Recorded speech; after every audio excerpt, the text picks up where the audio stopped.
Hello, and welcome to Talking Turkey. I'm your host, Ahval editor David Lepeska, and with me today is Harry Tzimitras, director of the Cyprus Center at the Peace Research Institute Oslo. Hello, Harry, and thank you so much for joining us today. Good to be with you, David. We are speaking on Tuesday, September 8th, a day after Turkey said it would extend its energy exploration in disputed areas of the Eastern Mediterranean until at least September 25th.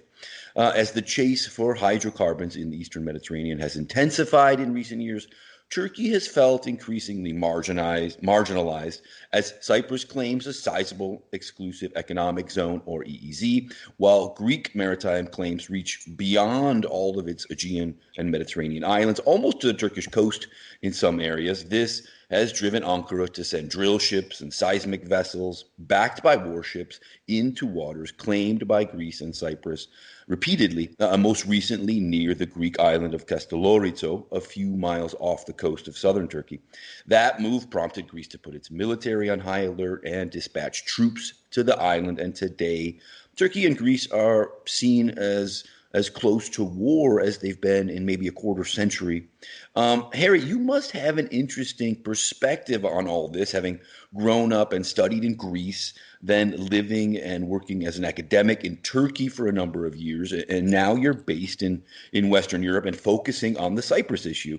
What do you see as the best way out of this current predicament? Is it more incumbent, do you think, on Greece or on Turkey to take the first step, or do they both need to step forward in tandem? Or indeed step backward and do a back step and take everything into perspective. Look, I think we really need to go 30,000 feet up and look at the broader area beyond Turkey and Greece as such, because unless we do so, the actions of anyone in this particular instance, Turkey, because it seems to be the more active one, would not make sense. What I mean to say is that these are decades-old problems that have come to the surface again, be it because of energy that we can discuss in a moment, be it because of other developments that have made Turkey feel cornered, or indeed international regional developments that afford to those people that think along these lines in Turkey a good quote-unquote opportunity to promote a power projection in the region. I think these are all important parameters of this broader spectrum of events. But at the very end of the day, I think at the moment we're talking about a proactive Turkey that wishes to give a clear message to the West, the broader security West, if you like, that Turkey is an important middle power, a potentially even more important middle power in the region. Nobody can plan things in the region without Turkey, and that was, I think, a message that Ankara really wanted to give to the West, and is taking advantage of the situation in the region and beyond to promote this. So it's about a number of things, but mainly it's about this power projection, if you like, of Turkey and the message it wishes to convey to the West. You say that these tensions are decades old. Indeed, Turkey and Greece went to the International Court of Justice about maritime issues twice in the 1970s, which basically resolved nothing. Greece, some years later, ratified the United Nations Convention on the Law of the Sea and now uses it to assert that its islands allow it to claim just about all of the Aegean. Turkey has not ratified the convention and says that the two states should negotiate one-on-one, while Greece calls for adjudication by an external body, such as, again, the International Court of Justice. Turkey, surprise, surprise, does not recognize that court's jurisdiction over these issues. I wonder, which do you see as the better route to resolving Turkey-Greece tensions, assuming Turkey's aggressions and Turkey's power projection, as you say, can be curbed? Direct negotiations, are they the better option, or some third-party adjudication? I think a combination of all of the above. First of all, let's remember that the 1970s, you correctly say, there was a recourse to The Hague, but it's not really that the two countries went. It was a unilateral recourse by Greece in 1976, asking the International Court of Justice measures directly, and then because it felt that Turkey was encroaching upon its sovereignty. And then in 1978, the court reached a decision. Whatever the case, there is a judicial past, but this does not necessarily have to be the basis for what happens in the future. Now, the Law of the Sea Convention is an interesting part of the whole puzzle. And definitely Greece, and to an extent Cyprus, the Republic of Cyprus, are claiming international law, not only because there's a firm belief, a true belief, if you like, that the law is on their side, but also because the smaller powers, either absolutely or comparatively to Turkey, they feel that international law offers a good shield, if you like, especially vis-a-vis a revisionist Turkey. The Turkish position has always been that primarily these are political disputes with an important legal element, yes, but political disputes, and therefore they should also be resolved politically. Greece stands on the foot of international law, claiming that these are essentially legal disputes that need to be resolved legally and possibly by recourse to the International Court of Justice. The fact that the Law of the Sea Convention has not been signed by Turkey, and indeed has been signed and ratified by Greece and the Republic of Cyprus, should not, I think, in and by itself form an obstacle. In the sense that other countries have also either not signed or ratified it. The United States, noticeably, has signed but not ratified. Israel has done neither of the two, and this has not stopped the Republic of Cyprus from reaching a delimitation agreement of its seas with Israel, and thankfully not. Not considering it an obstacle, and this has also not been an obstacle for Greece and Israel to promote good relations. So essentially, international law does not put any obstacles in place if countries had the true willingness, if you like, to solve their bilateral or multilateral disputes in a peaceful way. It's a good guidance, but it's not an absolute prerequisite.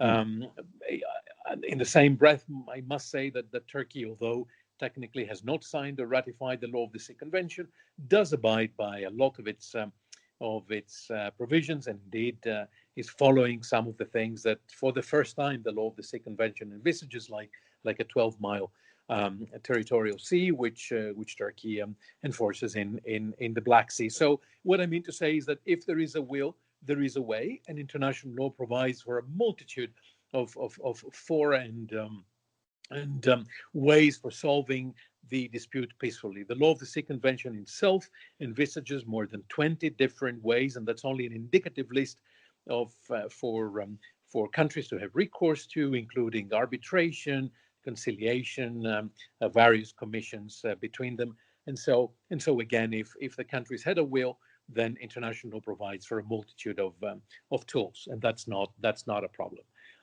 Turkey, on the other hand, although it says, as I mentioned, that primarily these are political disputes, as of late in particular, is trying to promote a legal argumentation as well, trying to give a message that despite the primary nature of the disputes as it understands it, it's not saying that there is no vehement legal arsenal on its side, should it be needed. And I think within this, one could understand even the Libya-Turkey Memorandum of Understanding, which, problematic as it might be in the eyes of its critics, still moves within the law, if you like. It was an initiative that followed some legal steps, with Turkey claiming that it did what it had to do. It came into an understanding with the lawful government, or the recognized government of another state, signed an MOU, and followed the legal steps of submitting it to the United Nations. So I mean to say that despite the primary claims of Turkey on the political nature of the disputes, Turkey is also trying to put forward a legal argumentation in addition to that. Well, let's say negotiations finally do happen. Top Turkish and Greek officials sit down and talk about all of their disputes, from maritime issues to the Aegean to airspace and so on. What sort of compromises do you see as most likely from either side? Where do you think Turkey and Greece are most willing to give ground to reach a deal? Or maybe you think neither is willing to give much ground? Right. So, in order to reach a negotiation, I think we should start with dialogue. And it's important to draw a distinction between dialogue and negotiation, because dialogue is not only an important component of the resolution of disputes peacefully, and is not only a choice, but an obligation according to international law and to the statute of the ICJ and the United Nations. But it's also a prerequisite even to reach the point of the negotiations. And at the moment, there is literally not even dialogue between the two countries. So I would start with that.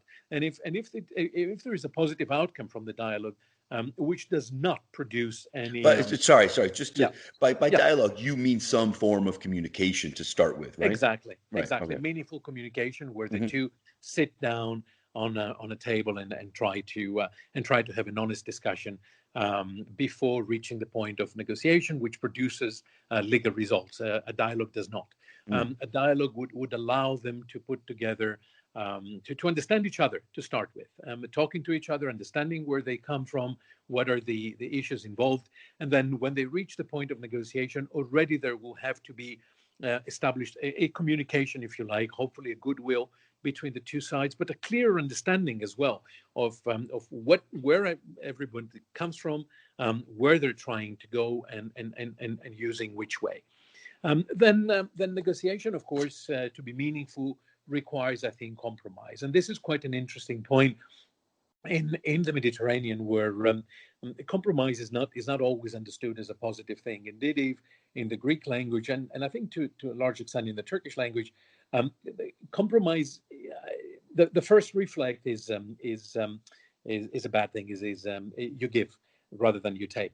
And Hmm. so, if you start from that standpoint, then obviously any negotiation would not bear fruit. Compromise need to be understood as a position that allows everyone to live with. We live with the outcomes of this, and where the results are better than the starting point. And I think this is something that needs to register with not only the political elites and the governments, but this is something that needs to be communicated very clearly by them to their respective publics in order to claim political legitimacy for negotiating and for reaching an outcome. Now, the question is twofold here. A, can the two of them just sit together by themselves, or do they need a facilitation, if you like, Hmm. by a third party? And what kind of legitimacy would this party have? And the second would be, what kind of issues are to be discussed? Are there any red lines, if you like, or does anything go? Now, traditionally, Turkey has tried, if you study its foreign policy, at least since the beginning of the 70s, one would see that Turkey is always trying to broaden the agenda, to include as many issues as possible, introducing as many negotiating cards as possible, in the belief that in the end it's going to end up with something better than it actually started. And within this logic, I think one can see the various claims that are interconnected, from issues regarding the sovereignty, the sovereign rights of Greece and others in the region, then maritime zones, including territorial seas, continental shelf breadths, exclusive economic zones, airspace, militarization of the island, and so on and so forth. Now, is it possible that this whole list could form part of the agenda? I think it is unlikely. But maximalist positions on the part of everyone involved would probably mean that they end up with a list that would be acceptable to both. At this stage, I think a more likely list would be one that would include most, if not all, of the issues pertaining to maritime zones and perhaps the airspace, but leaving out other problems like sovereignty claims, militarization of the islands claims, issues with the Muslim minority in Western Thrace, and so on and so forth. Yeah, you mentioned the possibility of a third party, and until any talks begin between Turkey and Greece. Many are looking to external actors. The United States served as the mediator in years past, keeping Turkey and Greece from war over Cyprus in 1974 and over Emilia Kardak in 1996. Now, Washington is essentially out of the picture as the Trump administration pulls back from the region. The European Union seems to be taking sort of a good cop, bad cop approach, with French President Emmanuel Macron denouncing Turkey's maritime aggressions and sending naval vessels into the Eastern Mediterranean, and German Chancellor Angela Merkel, currently holding the EU presidency, seeking to broker Turkey-Greece talks. Finally, there's NATO. NATO Secretary General Jens Stoltenberg last week announced that he had arranged initial talks between Turkey and Greece, both member states, and then Athens quickly rejected this assertion, and that all fell apart. I wonder, Harry, how you see maybe the EU or US or NATO stepping forward and helping reduce these tensions and bringing the two sides together. The short answer is hopefully so, but I think it's not. It needs to be qualified otherwise. Turkey has I think acted at the moment, taking advantage of the fact that the region and the broader region or the world, in a sense, is changing. You rightly noted the absence of the United States from this whole region. I think that go back to even the previous administration, even during the Obama administration. The United States had started to withdraw from the region, at least compared to its presence in the years before. And certainly during the Trump administration, this has been more pronounced. So in a sense, the absence of the United States from this region created a vacuum, a power vacuum that circles in Ankara thought was a good opportunity to partially fill. The second reason was that the European Union has been going also through a crisis, if you like, a systemic crisis of input and output. To the critics, it has become more of a Europe of projects rather than a project of Europe. There has been a bit of I hesitate to say rivalry, but perhaps a difference of opinion between a number of the member states on a number of issues. We've seen the Visegrad countries taking a different pace on migration. We've seen, as a result of the pandemic, the so-called Frugal Four having a very different position than the countries of the Mediterranean, the EU of the Mediterranean, and so on and so forth. So in a sense, it's a time where neither the United States nor Europe, or the EU rather, have meaningful leverage over Turkey, and this is less in the case of a number of states like France, for instance, that has near zero leverage over Turkey. Less so in the case of other countries like Germany, but the fact remains that the traditional, so to speak, powerhouses in Washington and Brussels have less of a leverage on Turkey at the moment. And combined with the absence in the Eastern Mediterranean, that creates favorable, quote unquote, circumstances to those that wish to pursue a different agenda. Now, it is true that the EU does not always speak with one voice, or to put it differently, the rivalries within the EU, or at least priorities and interests, do not always converge. And so at the moment, you'll see that the discussion on possible sanctions in Turkey will be a rather difficult discussion within the European Union between countries that wish to promote the possibility of sanctions and others that are more careful about that. There is criticism regarding the NATO stance, as you say, to some of the critics. France, for instance, in taking a very clear side on this, with one of the two parties involved did not promote a NATO response, but rather undermined it. That's what the critics say. NATO itself has tried to be involved in a more meaningful way, responding to critics that it had been either absent or rather lukewarm, and this ended up being done perhaps hastily, to the point of being counterproductive to start with. But I think it affords an opportunity to NATO and other countries to use this crisis in a constructive way. in the time to come. But this will require, I think, a thinking outside the box. If the reasons behind the message given, or at least the attempt to give a message to Turkey at the moment, are right, then this might be a message that will resonate in Ankara.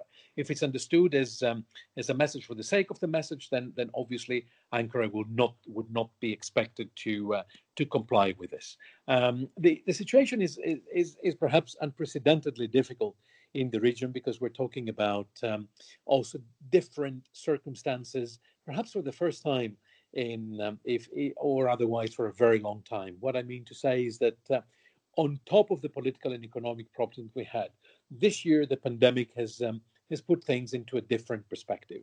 It's not only a question of willingness of countries now, but also the ability of these countries to handle issues in this part of the world.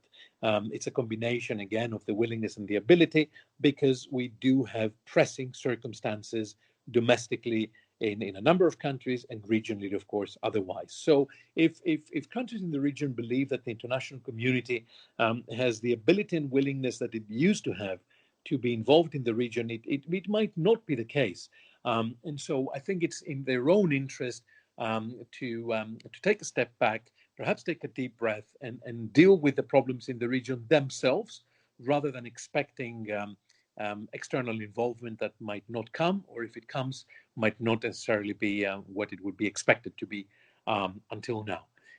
The European Union's reaction to the day, beyond the Greek-Turkish thing, even in the case of Cyprus last year, has been, I think, indicative of this dichotomy of opinions within the European Union, and has given those circles in Ankara that look at things this way perhaps more of a free hand to act. Speaking of that dichotomy of opinions, in an article for Cairo Review last week, analysts Henri Barkey and Ellen Leipson argued that, quote, events regarding the new energy resources of the Eastern Mediterranean are moving in favor of the Israel, Greece, Cyprus, Egypt coalition. As of mid-2020, Turkey is the outlier attempting to limit, if not undermine, any new multilateral regional institution, which referred to the recently created East Med Gas Forum. I wonder if you agree with that idea that the past year or so has played to the advantage of Greece and Cyprus, and that Turkey's posture has lost its some ground, because I feel like with the Libya deal, as you mentioned, the Libya maritime borders deal, the recent Black Sea discovery, which showed Turkey's hydrocarbon capabilities, combined with Turkey's significantly enhanced naval capabilities. With all that, one could argue that Ankara today is in a better position than it was a year or two ago. What's your view on that? Has Turkey lost or gained ground in the Eastern Mediterranean? You could say that in some respects it did, and in some respects it didn't. I think the question is a broader question, and it has to do with two main things. A lot of the discussion we had until now has been a political discussion, and sometimes this was the case without any grounding on business or the technical aspects. So one question was, to what extent, even until last year or earlier this year, the energy discussion was pertinent if it was carried out in the terms that we used to, and I'll come to that in a second. The second thing is what happened with the pandemic, which effectively changed very, very dramatically the situation both regionally but also globally. What I mean to say, then, combining the two, is that sometimes we take things for granted, and we've had a discussion since 2010 and the first discoveries of gas in the Eastern Mediterranean. And that discussion and the decisions accordingly were taken basically on the basis of political arguments rather than technical and economic ones. And we've reached a stage even before the pandemic whereby the demand in Europe was not coupled with the supply. Europe was absolutely oversupplied and continues to be so with gas. It's literally flooded with gas coming from various directions, and the price terrain thus became an unprecedentedly low price terrain. So the combination of the two, the oversupply and low gas prices, meant that Eastern Mediterranean gas in its totality, and with that I include Israel and Egypt with really big, comparatively speaking, findings, could not count on Europe being the destination for this gas.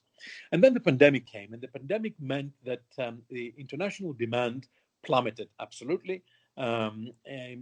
Indeed, or companies have stopped drilling in this Mediterranean. It's quite ironic that nobody's drilling in the East Med but Turkey in the EEZ claimed by the Republic of Cyprus. So obviously this is a political issue. But international and regional realities have changed so much that I think what we're seeing in the East Med now is not about gas. It's about everything but gas, simply because it's not only a question of if there is gas, but what to do with it if it were to be found. So in a sense, the discussion. Well, let me just ask about that. Yeah, I actually have a question please. about that. Yeah, I mean, European gas demand fell 8% from January to May. The International Energy Agency says gas markets are likely to be affected long term. Cyprus has made two gas discoveries, Aphrodite and Calypso fields, but has yet to develop them. The East Med pipeline, expected to cost some $7 billion, seems increasingly unlikely. As you say, ExxonMobil, Italy's Eni, French Total have suspended drilling operations. Egypt is struggling to find buyers. So what about this? Is it possible that Eastern Mediterranean gas doesn't even really have a market, and that kind of all of this is much ado about nothing? It's much ado, possibly about nothing, but the East Med gas at the moment cannot move forward in the way that it was planned. So in a sense, Europe, as I say, cannot be the market. There might be a market in Southeast Asia, but that will be dependent on prices, and at the moment, it's the finding size-wise and price-wise would not be conducive to that. Eventually, in a longer term, a discussion could be whether these findings could be utilized for the local market, not even the regional, but the local market, where needs obviously exist for all the countries involved, and if this could promote also cooperation between them. But if we think that Europe is going to be a market for East Med gas, I think we're fairly obsolete in this. Because just to give you an example, even if everything fell into place politically and financially, and we started today with the execution of the planning, it would take nearly 10 years. And in those 10 years, we've already reached 2030, and the European Union Green Gas Deal kicks in.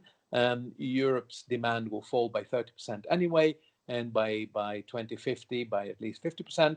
So for reasons that have got nothing to do with the political realities in the region, East Med gas, technically speaking, business-wise, would not find in Europe a market. So Turkey is sort of tilting after windmills in the Eastern Mediterranean then? No, Turkey, as I said before, it's not about gas. It's about a political projection to me. And Turkey has used the gas very much to make a political assertion, even a military assertion at some point, or a political assertion backed by military means, very much in the way that other countries have used this the energy as a platform to promote their own cooperation on other issues. But Turkey has indeed huge gas needs. Turkey is importing most of its energy from abroad, and importantly, a very large percentage of its contracts will be coming up for renewal in the next couple of years. So the Black Sea discovery, although in and by itself is not what the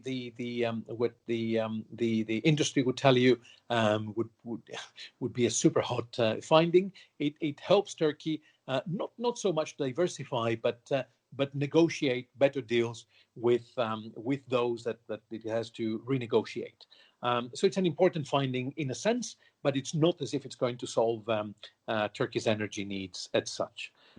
Turkey is moving in the East Med in the very same way that other countries have done, but exactly reversely, in using energy as a platform to promote other priorities, political priorities in the East Med. And just to return to the question I interrupted as you were answering, Mm. do you feel like it's succeeded in some way? That has it gained ground in this power projection, in this political effort? So Turkey believes that the situation at the moment is conducive to it pushing further. I think there is a strategy, a backbone, if you like, to Turkish foreign policy, and Turkey seems to be, yes, being very assertive, but in a sort of prudent way, although this is not immediately apparent.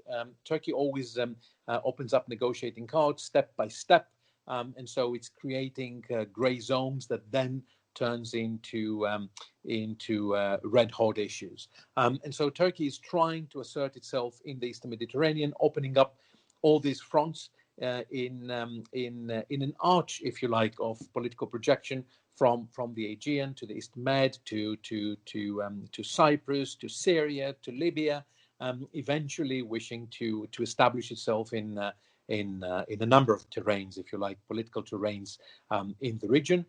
In Libya, it has a foot on the ground, to say the least. In Syria, it has also managed to do so. Now the power projection falls onto Greece and Cyprus in the Eastern Mediterranean through energy. So in a sense, we don't know if it's going to be successful in the end, but Turkey has managed, if you like, to raise some claims in the region that it is backing up with military might, and that's what led us to this situation now that needs to be diffused in realistic ways for everyone involved, because obviously, the point was made by Turkey if that's what it wanted to do, but now the next step could be rather harsh for anyone, including the possibility of an accident through this military build-up that would really be good for no one. Just a couple last questions for you, if I could. We spoke earlier of U.S. involvement. Last week, Secretary of State Mike Pompeo announced that the U.S. would partially lift its arms embargo on Cyprus, opening the way for non-lethal weapons sales. The U.S. put that embargo in place in 1987 to deter an arms race on the island and encourage reunification talks between the Greek Cypriot Republic of Cyprus, an EU member, and the Turkish Republic of Northern Cyprus, recognized only by Turkey. Some saw Pompeo's announcement as meant for Turkey, while others said it was more about prying Cyprus away from Russia. Harry, what's your view of the U.S. partial lifting of the embargo? What does it mean for Cyprus, and how might it impact the Turkish perspective? So I think the arms embargo has been inflated a little bit in the region. Yes, it might be the outcome of the realization of the effects of the U.S. absence from the region, and yes, it might very well be a way of enticing Cyprus to or facilitating Cyprus to take a distance from its facilitation of Russian forces in the East Med. I remind the speakers that Cyprus has been extending naval facilities to Russian vessels operating in the East Med in non-military capacity. That is, I mean, it provides supplies to them and docking stations in Cyprus ports.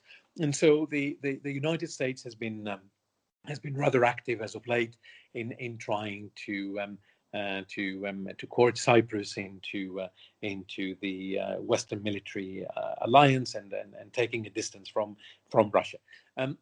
For Russia, on the other hand, militarily speaking, Cyprus might not be as important as it used to be, simply because with Russia having got in Syria what it wanted and the naval presence in the Latakia and Tartus naval bases, it has what it has. But of course, we're talking about a very time-honored, so to speak, relationship between Cyprus and the Republic of Cyprus and Russia that both have cherished at the moment. Also, to the extent of Russia being understood as an excellent ally in Cyprus vis-a-vis the Cyprus issue and the Security Council resolutions until now. So I think the United States are making an opening, if you like, towards Cyprus. An opening that has to do with both their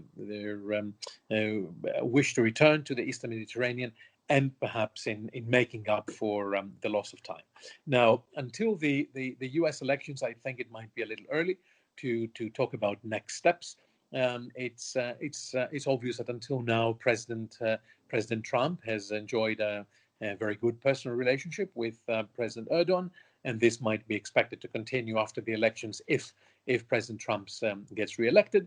If Joe Biden gets elected, I think we're going to see a return to more Euro-Atlanticism, and within this framework, we'll have to see to what extent Turkey would be understood in Washington as playing a central role, and perhaps going back to a more structured foreign policy in Washington, where the State Department might be gaining a little bit back, being more manned than it is at the moment, and a foreign policy that would be going mainly through the State Department.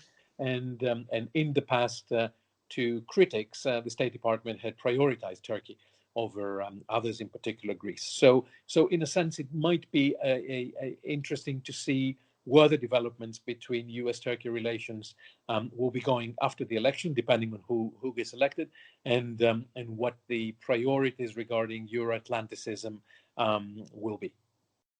Last question for you. Starting around 2010 or so, observers began asserting that the discovery of gas in the Eastern Mediterranean would drive regional players to cooperate and collaborate, and that the chase for hydrocarbons would finally lead to a resolution for Cyprus that enabled all players to enjoy the windfall. But here we are, a decade later, and Greece and Turkey are on the brink of war. A Cyprus solution seems as far away as it's been in some time, and the gas, as you just explained, might not even have a market. I noticed you co-authored an article in 2014 titled "Gas Can Become the New Lost Opportunity." Is that what's happened? Has gas become the new lost opportunity in the Eastern Mediterranean? So interestingly enough, gas discoveries historically have never helped in the case of pre-existing conflicts. Indeed, they have always accentuated them. Not to appear pessimistic, there could always be a first, but there is no, so to speak, a historical precedent over this. Now, the gas could have been a fantastic opportunity, I think. A real win-win, at least the first that we've come across since 1974, for everyone involved to cooperate on the basis of a good that did not exist in the past, but and now was there in hopeful abundance when we had this discussion. The fact remains that unfortunately a lot of lost time is the case. The Cyprus issue has been banal, called in a banal way a history of lost opportunities, and I think this might be yet another chapter in the book of lost opportunities. As I said earlier, it was mainly political decisions that led to, or rather, political considerations that led to the decisions made in the past, and it was politics that informed the debate, and that has unfortunately led to a lot of lost time in the expectation that time would be working for one or the other, in the expectation that quantities would be found that would render one having an upper hand, if you like. Unfortunately, it's got nothing to do with local realities. It has really got to do with international business realities, and I hope it doesn't get any worse. But unfortunately, we seem to have lost an opportunity a few years ago to promote a cooperation on the basis of energy and allow for Cyprus energy to become a catalyst for cooperation on the island, and then beyond that, energy and Cyprus becoming catalyst for cooperation in the broader region. So it sounds like you're saying it is too late for gas to compel the players towards a resolution. It's never too late. Still, as I said earlier, there might be the possibility of using gas for local needs for the next few years, maybe a decade or so. And for local needs, I include everyone involved in the region, all littoral countries, if they had the will to cooperate on the basis of this, and facilitating a solution to their political problems on the basis of it. So it might not be what it could have been or what it could be of before, but still, it's never too late if you have the will to move forward in a spirit of cooperation and realism displayed by everyone. Mm-hmm. Harry Tzimitras of the Peace Research Institute Oslo. Thank you so much for your time and insight. It's been a pleasure talking to you. Very good being with you. Thank you.